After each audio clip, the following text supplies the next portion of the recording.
Cristo.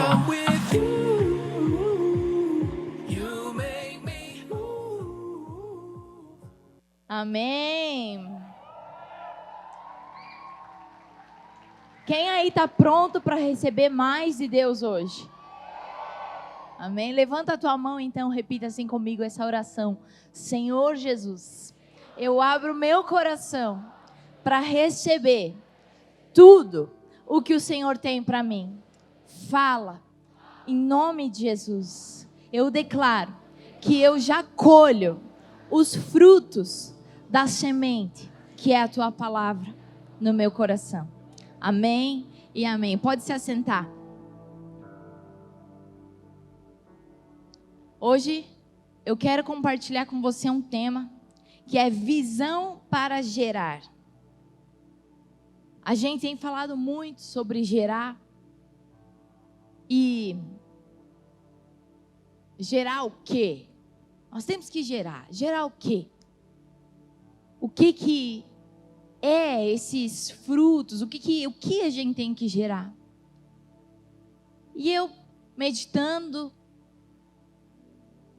me perguntei quais são as chaves para gerar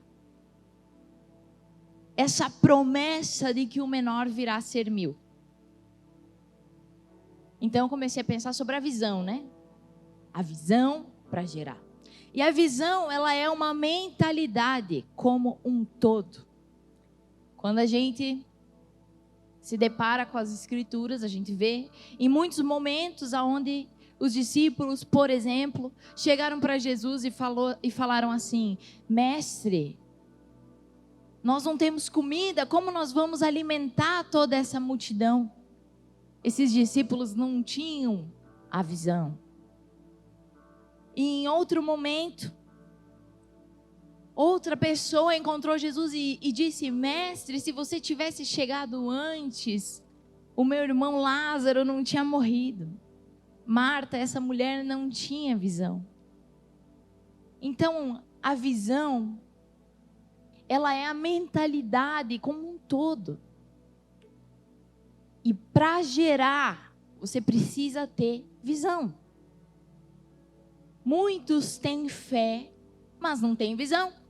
Muitos têm caráter, mas não têm visão. Muitos têm até vontade, mas não têm visão. E a palavra conta uma história de um homem chamado Gideão. E ele se achava o menor de todos. Ele estava em um momento escondido dos seus inimigos. E aí Deus chama ele. Deus tem uma visão sobre quem ele é. A visão que ele não tinha sobre si mesmo. Está escrito em Juízes 6, 14 ao 16. Vamos ler. O Senhor se voltou para ele e disse: com a força que você tem, vá libertar Israel das mãos de Midian. Não sou eu quem o está enviando? Ah, Senhor, respondeu Gideão. Como eu posso libertar Israel? O meu clã é o menos importante de Manassés. Eu sou o menor da minha família. Eu estarei com você. Foi isso que o Senhor disse. Eu estarei com você e você derrotará todos os midianitas como se fossem um só homem. Essa é a loucura de Deus. Deus escolhe o menor. Deus escolhe os que não são para confundir os que são. É por isso que o menor virá a ser 1000. Deus então fala com ele e diz: Gideão, convoque os exércitos para a guerra. E aí se reúnem 32.000 pessoas, 32.000 homens. Mas Deus viu o coração deles. No meio desses 32.000, tinha alguns ali tímidos. Vamos ler junto? Juízes 7, do 2 ao 7. Está escrito assim, ó. E o Senhor disse a Gideão: você tem gente demais, e para eu entregar Midian nas suas mãos, você tem gente demais para eu entregar Midian nas suas mãos, a fim de que Israel não se orgulhe contra mim, dizendo que a sua própria força o libertou. Anuncie ao povo que todo aquele que estiver tremendo de medo poderá ir embora. Então 22.000 homens partiram e ficaram apenas 10.000. Repare que Deus viu o coração, viu que tinha muitos tímidos ali. E o medo é o primeiro sinal que uma pessoa está longe de Deus.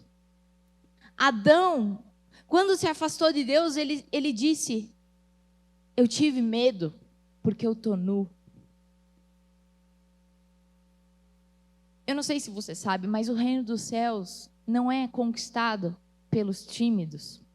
Os tímidos não pertencem ao reino do céu. O reino dos céus é conquistado na violência, na fé agressiva. E no meio de 32.000 homens, 22.000 sentiram medo, foram embora. E aí o versículo continua e diz assim: o Senhor tornou a dizer a Gideão: ainda há gente demais. Desça com eles à beira d'água, e eu separarei os que ficarão com você. Se eu disser, este irá com você, ele irá. Mas se eu disser, este não irá com você, ele não irá. Assim Gideão levou os homens à beira d'água. E o Senhor lhe disse: separe os que beberem a água lambendo-o como faz o cachorro, daqueles que se ajoelharem para beber. O número dos que lamberam a água levando-a com as mãos à boca foi de 300 homens. Todos os demais se ajoelharam para beber. E o Senhor disse a Gideão: com os 300 homens que lamberam a água, livrarei vocês e entregarei os midianitas nas suas mãos. Mande embora para casa todos os outros homens. Aí a gente vê que só sobrou 300. Desses 10.000 que não tinham medo, eles tinham coragem. Quem sabe eles eram homens fortes, corajosos, tinham vontade, mas eles não tinham visão. Eles não tinham vigilância, eles não tinham estratégia. No momento de tomar água, eles iam lá que nem um cachorro, eles não tinham a estratégia de estar apegado às suas armas.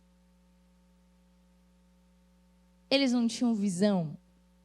Eles baixaram a guarda naquele momento. Então só sobrou 300. Eles não valorizaram as armas que eles tinham.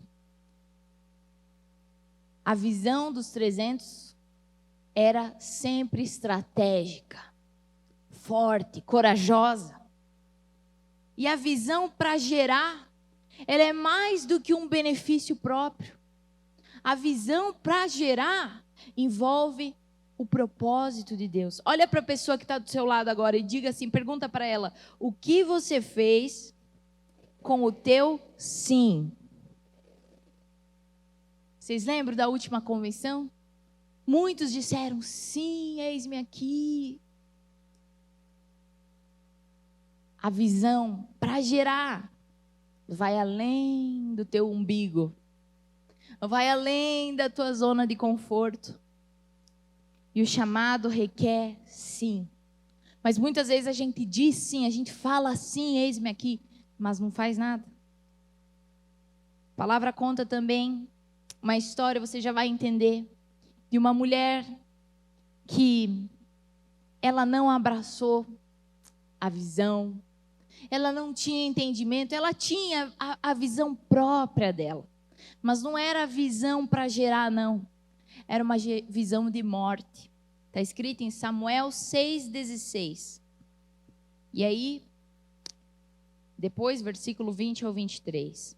No versículo 16 está escrito assim: aconteceu que, entrando a arca do Senhor, na cidade de Davi, Mical, filha de Saul, observava de uma janela.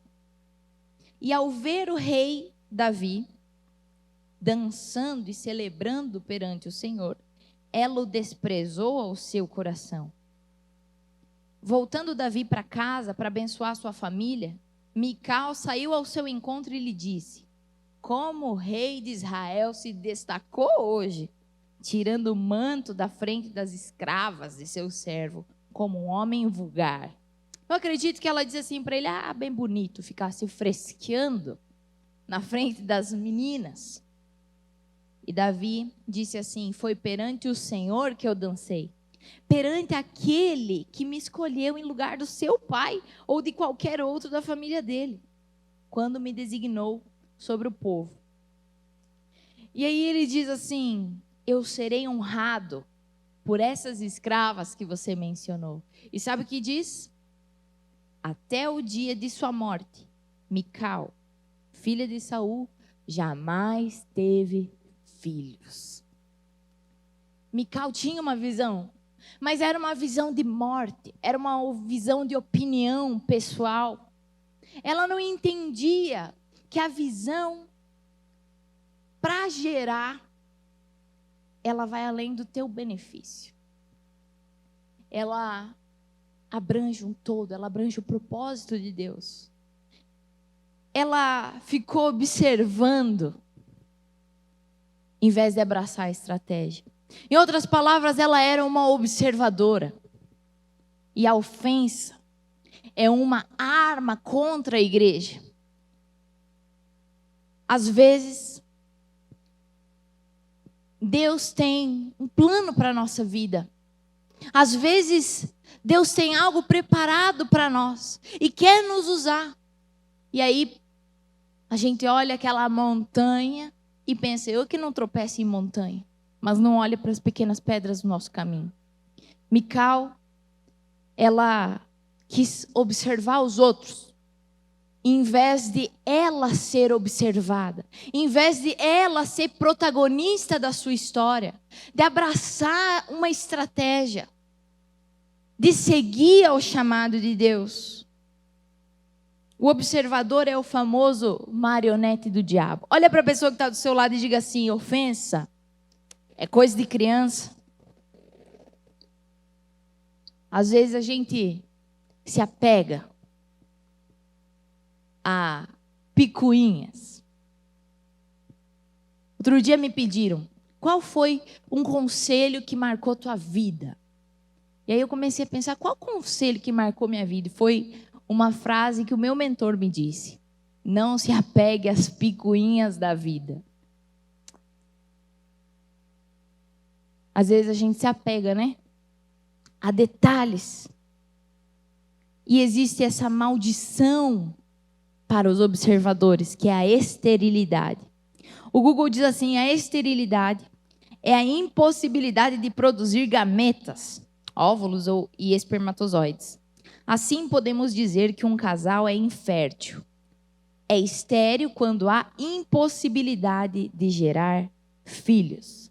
E eu te pergunto, se você não gera, será que não é porque observou, falou o que não devia? Olha o que diz João 12, 24 ao 26. Eu afirmo a vocês que isso é verdade.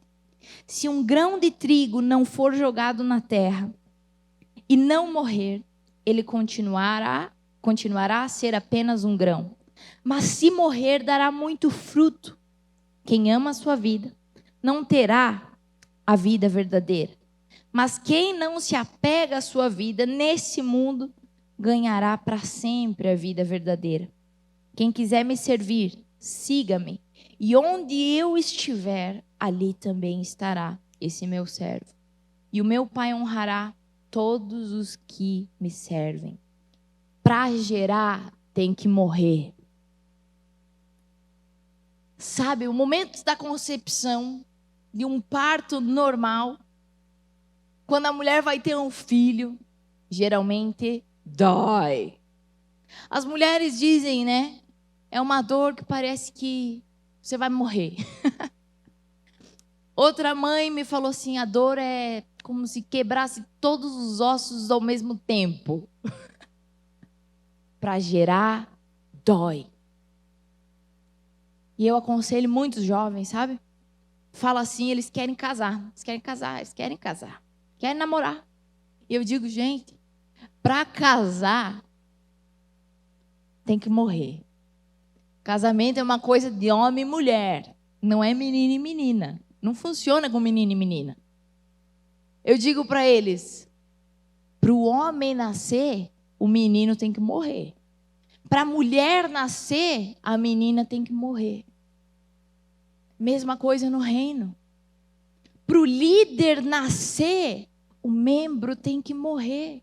Para o discípulo nascer, o volume tem que morrer. Sabe que na igreja tem volume?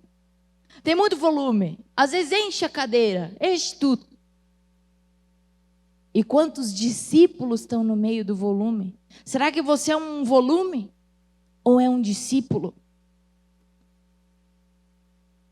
Para um pastor nascer, só líder tem que morrer.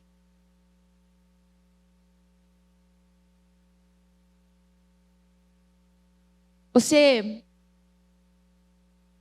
consegue visualizar o novo que Deus tem para ti? Pergunta para essa pessoa do teu lado, você consegue visualizar o novo que Deus tem para ti? Diga para ela assim, então o velho tem que morrer. Algumas manias têm que morrer. Alguns hábitos têm que morrer. Alguns pensamentos, algumas opiniões têm que morrer. Isaías 32:15 está escrito assim, ó, Deus derramará sobre nós o seu espírito. Então o deserto virará um campo fértil. Olha o que diz. Deus derramará sobre nós o seu espírito. Então o deserto virará um campo fértil. E as terras cultivadas darão melhores colheitas. O deserto é um lugar sem unção. É um lugar sem visão. É um lugar sem provisão.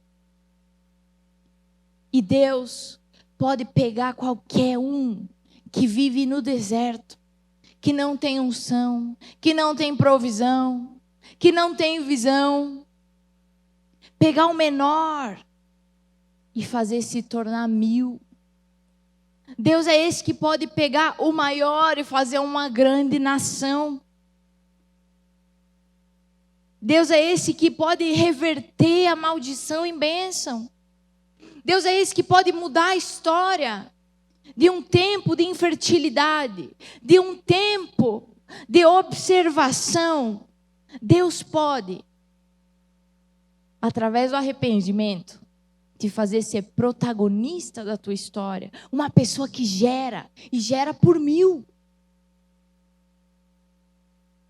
Não mais um volume, mas um discípulo. Não mais um volume, mas um pilar. Marcos 4:30. Jesus disse, com o que poderemos comparar o reino de Deus? Que parábola podemos usar para isso? Ele é como uma semente de mostarda, que é a menor de todas as sementes. Depois de semeada, cresce muito até ficar a maior de todas as plantas. E os seus ramos são tão grandes que os passarinhos fazem ninho entre as suas folhas. Eu te digo, receba a palavra, que é tão pequenininha, essa convenção que está passando tão rápido. Receba uma pequena semente no teu coração. E deixe com que essa semente germine através das tuas atitudes. Não dizendo mais sim, mas fazendo acontecer. Eu digo que o cristianismo, ele nunca foi feito para pessoas que gostam da zona de conforto. Se você não for intenso, se você não for radical na tua fé, você não sobrevive. Você vira um volume.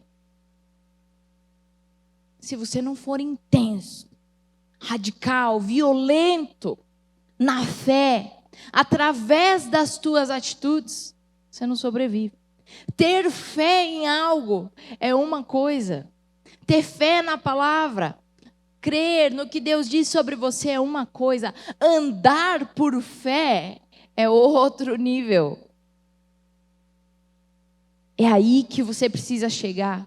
É essa a vontade de Deus, é que você cresça, que você germine, que você ande por fé, através das tuas atitudes.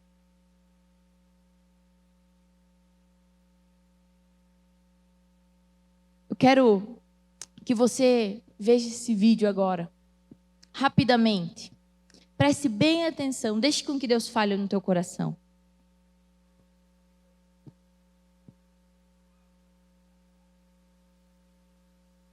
Pleasant surprise. This morning's full of surprises, Leonidas. We've been tricked. There'll be more than a few hundred. This is a surprise. Silence! We heard Sparta was on the warpath. And we were eager to join forces. If it is blood you seek, you're welcome to join us. But you bring only this handful of soldiers against Xerxes? You see, I was wrong to expect Sparta's commitment to at least match our own. Doesn't it? You, there. What is your profession? I'm a potter. And you, Arcadian. What is your profession? Sculptor, sir. You? Blacksmith.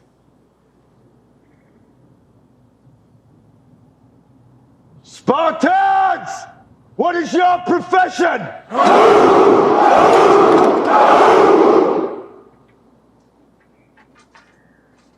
You see, old friend, I brought more soldiers than you did. Earthquake. No, Captain. Battle formations.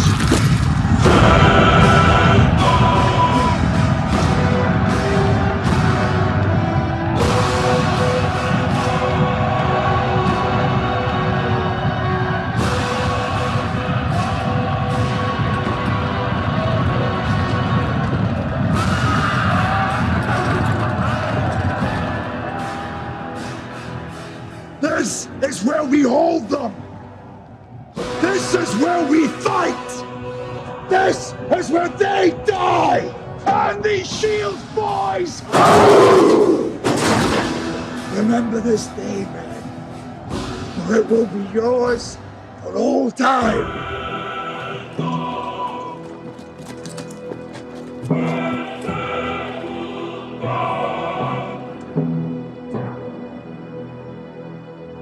Spartans! Lay down your weapons!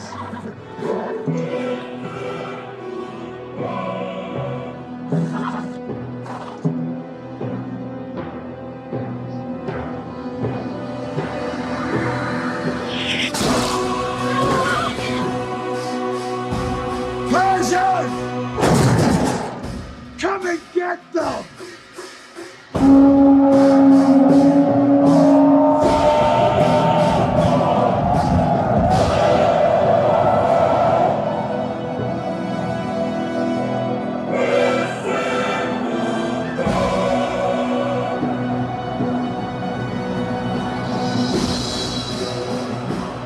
Hold! Give them nothing, but take from them everything! Stay!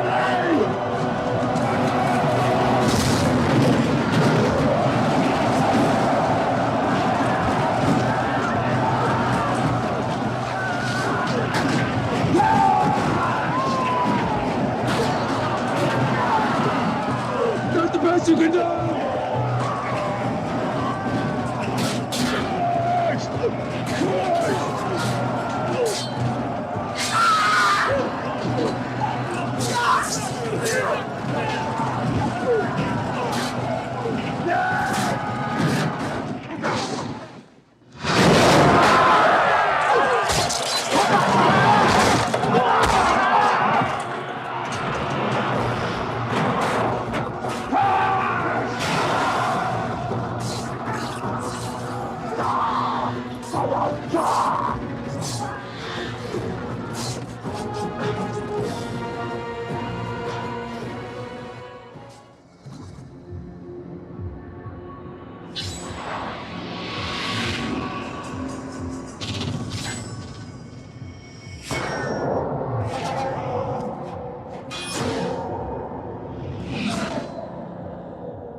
Nesse vídeo, mostra os 300.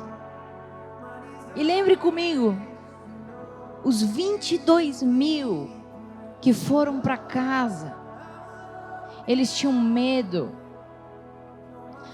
Alguns eram até corajosos, mas eles não tinham visão. Eles não valorizavam as suas armas. Mas os 300 não. Os 300 valiam pelos 32.000. Eles tinham estratégia, eles tinham visão, eles valorizavam as suas armas. Era uma maneira de pensar. Não era cada um com a sua opinião, não era cada um com a sua visão de morte, observando os outros, não. Deus nos deu armas. Deus te deu armas. Será que você tem valorizado as armas que Deus te deu? As nossas armas são a unção do Espírito de Deus no ministério, o sangue de Jesus, a declaração da palavra e a célula. A nossa estratégia é ganhar, firmar, treinar, enviar. Essa é a estratégia para gerar. Essa é a estratégia que Deus te deu. Por isso que diz, coloque o reino em primeiro lugar. A visão é mais do que um benefício próprio. A estratégia, ela vai além da zona de conforto. Vocês viram aqui nesse vídeo? Os 300 se colocaram na brecha. E a pergunta é, onde você está? Será que você está na brecha para o ataque? Ou será que você está esperando o tempo de Deus? Sabe, existe descanso e existe zona de conforto. Deus te agrada quando a gente descansa, mas aí a gente tem que se levantar e voltar. A minha oração é que você e eu, a gente possa chegar ao tempo onde não existe descanso, que a gente possa ser melhores, mais visionários, mais audaciosos, mais velozes, mais fortes, conforme passa o tempo. Sabe, a palavra conta a história de outros visionários, Josué e Caleb. Eles tinham a visão que vinha de Deus, então eles visualizaram a terra que Deus tinha prometida, quando todos os outros não tinham a visão. E eles disseram, pessoal, vocês estão vendo dificuldades, mas lá tem fruto, lá é um bom caminho, é lá que a gente deve ir, é lá que Deus vai prover. Todos os outros não tiveram visão. Eles avançaram, eles experimentaram a terra prometida. E aí, com 85 anos, Caleb diz, eu me sinto hoje mais forte do que quando eu lutei pela primeira vez. Hoje eu estou mais forte, eu me sinto mais vivo do que nunca. Essa é a recompensa para quem abraça, para quem valoriza as suas armas. Essa é a recompensa para quem é visionário. Deus te deu uma visão, Deus te deu uma estratégia para gerar. Quando nós priorizamos o reino de Deus, quando nós priorizamos e abraçamos a visão que Ele nos deu, quando nós cuidamos das coisas dEle, Ele cuida das nossas. A matemática é simples. Cuide das coisas de Deus e Ele vai cuidar das tuas. Deus ama uma coisa mais do que tudo no mundo inteiro. Ele é obcecado por isso. Sabe o que é? As pessoas. Ele ama as pessoas. Ele ama você. Ele ama as pessoas. Essa é a vida. É tudo para Ele, as pessoas. Então, quando nós amamos as pessoas, nós estamos fazendo a vontade de Deus. Então pare de achar que isso não é para ti. Muitos dizem, a igreja, eles querem que você dê toda a tua vida, como se você não tivesse vida. Essa é a nossa vida. Para nós viver é Cristo e morrer é lucro.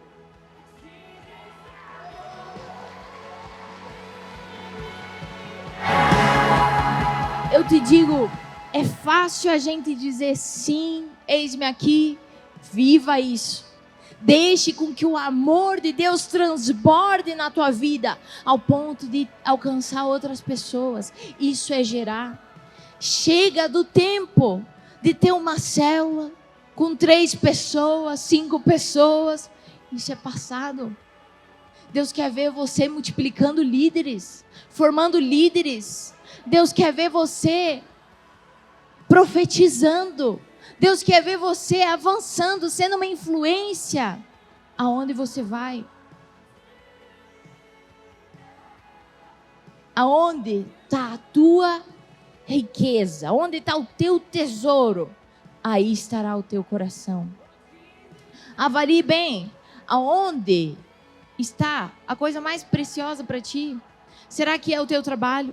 Será que é os bens que você acumula aqui? Será que é a tua família? Será que é o teu namoro? Os jovens com 14 anos agora, aquela cara de... Será que é isso? Aonde está o teu tesouro? Aí está o teu coração. O nosso tesouro já foi entregue. A estratégia, a visão, a célula. É tão simples. O tesouro já foi entregue. A gente precisa colocar o nosso coração ali agora. É preciso a gente colocar o nosso coração. Porque é ali que o menor se torna 1000. É ali que o sobrenatural começa a acontecer. As sementes do Espírito, quando são lançadas através da palavra, por uma pessoa que se coloca na brecha, por uma pessoa como esses 300, uma pessoa que decidiu valer por 32.000. Quando essa pessoa se coloca na brecha e ela lança a semente da palavra, essa semente começa a dar fruto e começa a germinar. E a pessoa já não tem mais controle. Olha para a pessoa que está do seu lado e diga assim: tenha a visão de um semeador. O semeador, ele lança sementes, ele aproveita oportunidades, ele profetiza, ele decide, ele declara, ele toma posse. Ele não diz: se Deus quiser, eu terei a minha célula. Se for da vontade de Deus, eu vou formar os meus 12. É claro que é da vontade de Deus. É claro que é. A pessoa, ela toma posse disso e ela diz: eu vou formar, eu estou formando, os meus discípulos estão vindo, os meus discípulos são fiéis, os meus discípulos são influentes. Os meus discípulos amam a Deus. Essa é a pessoa que tem fé para gerar. Essa é a fé para gerar. A que determina o que vai acontecer. Se Deus quiser, eu terei 1000 discípulos em um ano. Ele quer. Essa é a fé para gerar. Quando a gente se levanta e diz: eu não aceito mais gato pingado. Eu não aceito mais observação, eu não aceito mais um coração orgulhoso, eu não aceito mais palavras inúteis lançadas ao vento, mas eu recebo 1000 discípulos, eu recebo o meu casamento restaurado, eu recebo a minha célula cheia. Levanta as suas mãos e diga assim: ó, a minha equipe, ela está sendo preparada, ela está sendo formada. O Espírito de Deus já está tocando neles agora.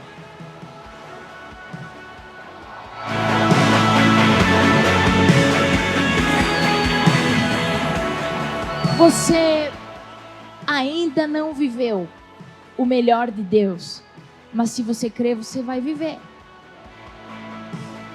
Se você crê, tudo muda.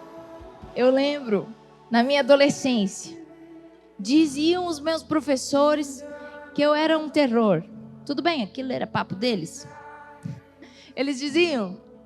E eu me lembro que eu ia na casa da minha avó. E ela nem me dava oi, nem me cumprimentava. Ela chegava para mim e falava assim: você é uma profeta. E ela falava assim: você é cheia do Espírito Santo, você prega a palavra e você vai casar com um homem poderoso na palavra. E esse homem... E começava a profetizar. E eu só dava risada. Eu falava: sim, vó, tá bom.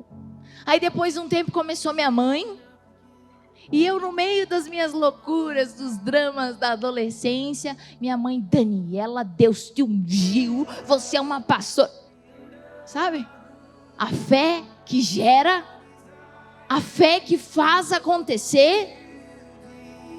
E eu casei com um homem cheio da palavra, com um homem cheio do poder.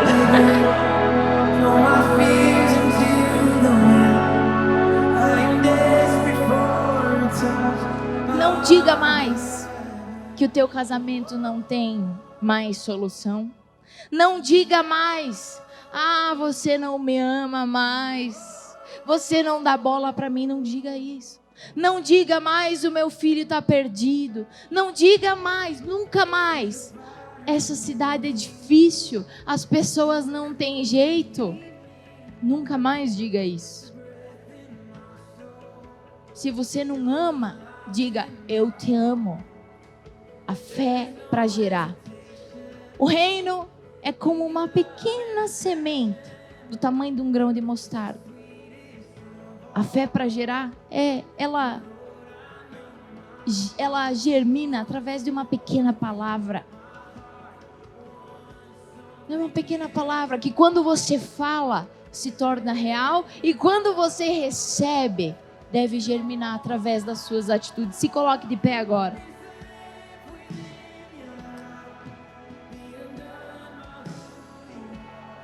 Eu digo para você que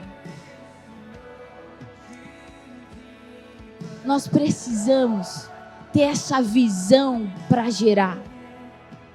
A visão, ela nasce dentro do teu coração. Não é enxergar. A visão vai contra as coisas que estão acontecendo. Ela nasce no teu coração. A tua equipe vai nascer dentro do teu coração. A tua família restaurada, salva, vai nascer de dentro de você. O teu casamento vai nascer no teu coração. Eu quero fazer uma oração por você.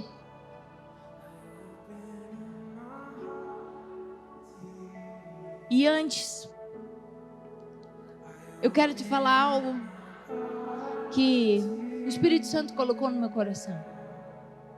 A unção de Deus, ela pode te abençoar.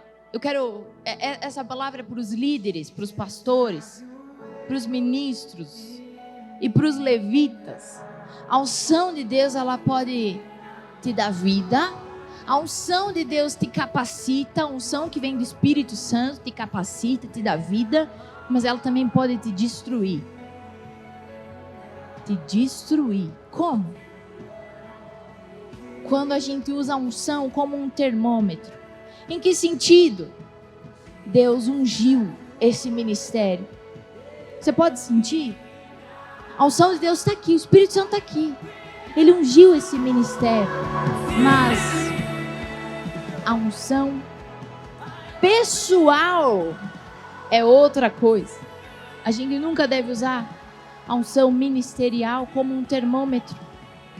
Preguei, Deus agiu, então tá tudo bem. Cantei, o Espírito Santo fluiu, então tá tudo certo.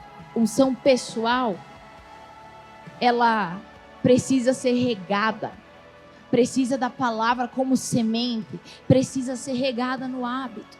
E essa unção pessoal, que vai além do teu ministério, Essa unção pessoal te faz amar, te faz gerar, sem receber nada em troca. Te faz ser apaixonado pela palavra, mesmo que você já leu a palavra 9, 10 vezes, 11 vezes. Essa é a unção pessoal. Essa é a unção que gera.